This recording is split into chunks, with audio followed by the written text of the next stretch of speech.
There's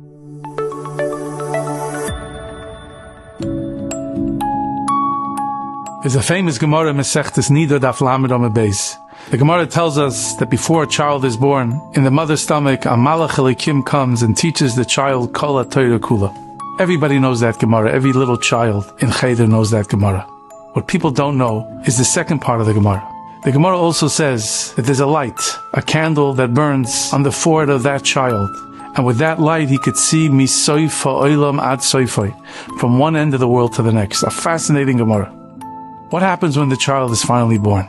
Again, everybody knows the Malach comes and gives every child a little tap under his nose, and he forgets all the Torah that he was taught by the Malach.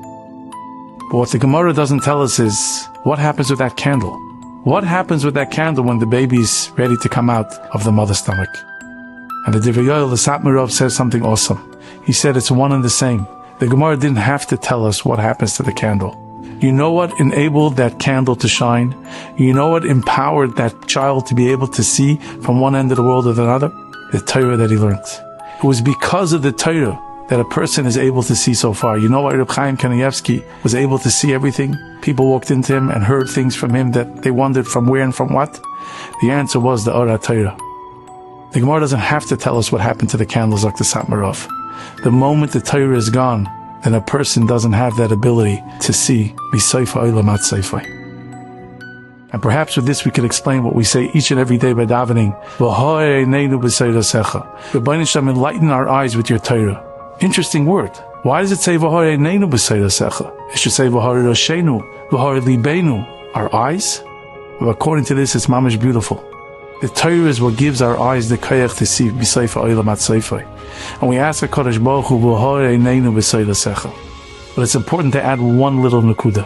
Everybody knows the Heilige Chafetz Chaim writes that one of the reasons our tefillos are not neskabel the way they're supposed to be, we daven so often, we daven so hard. Why don't our tefillos go like the Chafetz Chaim? Because when a Yid uses his mouth for the wrong things, then those koiches that are created, those bad koiches that are created through not speaking nicely, blocks the tefillos.